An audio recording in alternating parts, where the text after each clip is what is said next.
નમસ્કાર મિત્રો, હું છું બહાદુર પટેલ અને તમે જોઈ રહ્યા છો Patel digital world YouTube channel. જો તમે નવું રેશન કાર્ડ બનાવવાનું વિચારી રહ્યા છો તો આ વિડીયો છેલ્લે સુધી જોતા રહેજો, કારણ કે અરજી કરતા પહેલાં એક મહત્ત્વની વાત ખૂબ જ જાણવી જરૂરી છે. જો એ વાતની તમને જાણ નહીં હોય તો તમારી એક નાની ભૂલ સમય અને મહેનત બંને બગાડી શકે છે.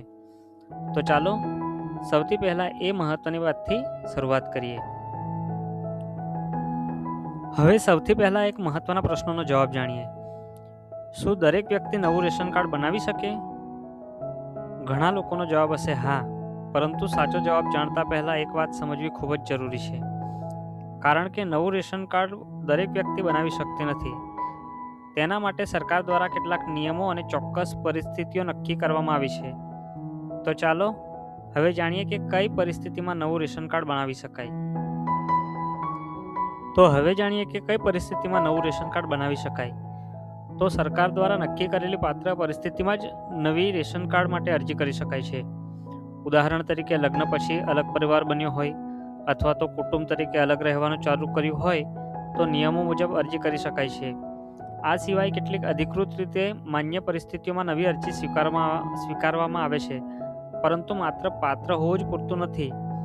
અરજી કરતી વખતે કેટલાક જરૂરી દસ્તાવેજો પણ આપવા પડે છે. તો ચાલો હવે જાણીએ કે અરજી માટે કયા દસ્તાવેજો જરૂર પડે છે. હવે વાત કરીએ નવા રેશન કાર્ડ માટે જરૂરી દસ્તાવેજોની. તો અરજી કરતા પહેલાં તમામ જરૂરી દસ્તાવેજો તૈયાર રાખવા ખૂબ જ જરૂરી છે. સામાન્ય રીતે અરજદારનું આધાર કાર્ડ, ઘરના તમામ સભ્યોના આધાર કાર્ડ, રહેઠાણનો પુરાવો અને પાસપોર્ટ સાઇઝનો ફોટોગ્રાફની જરૂર પડે છે. આ ઉપરાંત તમારી અરજીના પ્રકાર મુજબ અન્ય કેટલાક અધિકૃત દસ્તાવેજો પણ માંગવામાં આવી શકે છે. પરંતુ માત્ર દસ્તાવેજો તૈયાર હોવું પૂરતું નથી. તમારી પરિસ્થિતિ પ્રમાણે તમારે યોગ્ય ફોર્મ ભરવું પણ એટલું જ જરૂરી છે. હવે ચાલો જાણીએ કે કયું ફોર્મ ક્યારે ભરવાનું હોય છે. હવે સૌથી મહત્ત્વની વાત જાણીએ કે તમારી પરિસ્થિતિ મુજબ યોગ્ય ફોર્મ કયું છે. તો દરેક પ્રક્રિયા માટે અલગ ફોર્મ નક્કી કરવામાં આવ્યું છે. જો તમે નવું રેશન કાર્ડ બનાવવા માંગતા હો તો સામાન્ય રીતે ફોર્મ નંબર 2 લાગુ પડે છે. જો રેશન કાર્ડમાંથી કોઈ સભ્યનું નામ દૂર કરવાનું હોય તો ફોર્મ નંબર 4નો ઉપયોગ થાય છે. અલગ પરિવાર તરીકે અલગ રેશન કાર્ડ બનાવવા માટે ફોર્મ નંબર 5 લાગુ પડી શકે છે. અને જો નામ અથવા તો અન્ય વિગતોમાં સુધારો કરાવવો હોય તો ફોર્મ નંબર 6 એનો ઉપયોગ થાય છે. ધ્યાન રાખજો, યોગ્ય ફોર્મ તમારી પરિસ્થિતિ પ્રમાણે જ નક્કી થાય છે. હવે ચાલો જાણીએ કે અરજી ક્યાં અને કેવી રીતના કરવી. હવે જાણીએ કે અરજી ક્યાં કરી શકાય. તો નવા રેશન કાર્ડ અને રેશન કાર્ડ સંબંધિત અન્ય સેવાઓ માટે તમે સૌથી પહેલાં તમારા વિસ્તારની મામલતદાર પુરવઠા કચેરીનો સંપર્ક કરી શકો છો.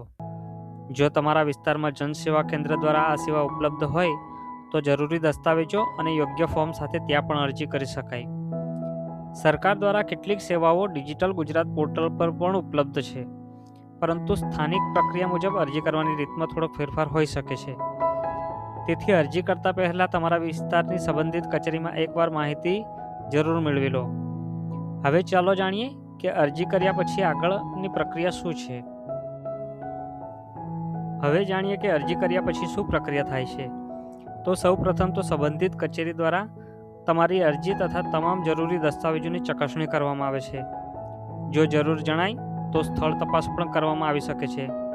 તમામ વિગતો યોગ્ય જણાયા પછી અરજીને મંજૂરી આપવામાં આવે છે. ત્યારબાદ નવું રેશન કાર્ડ તૈયાર કરીને આગળની પ્રક્રિયા પૂર્ણ કરવામાં આવે છે. ધ્યાન રાખજો, જો અધૂરી માહિતી હોય અથવા તો જરૂરી દસ્તાવેજો ન હોય તો અરજી અટકી પણ શકે છે.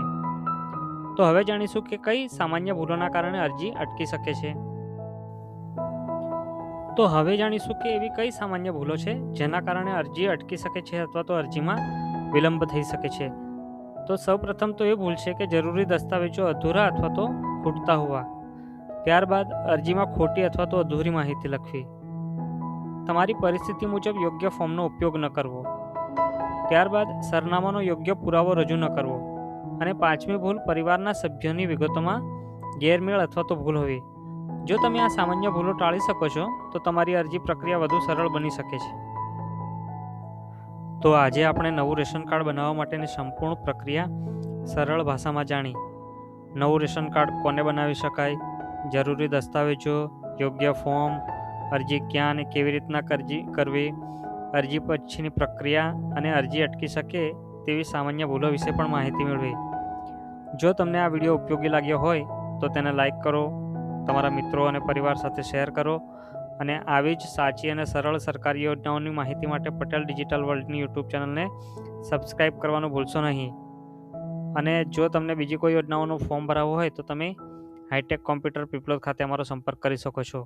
ફરી મળીએ એક નવા ઉપયોગી વિડીયો સાથે. ત્યાં સુધી જય હિન્દ, જય ગરવી ગુજરાત.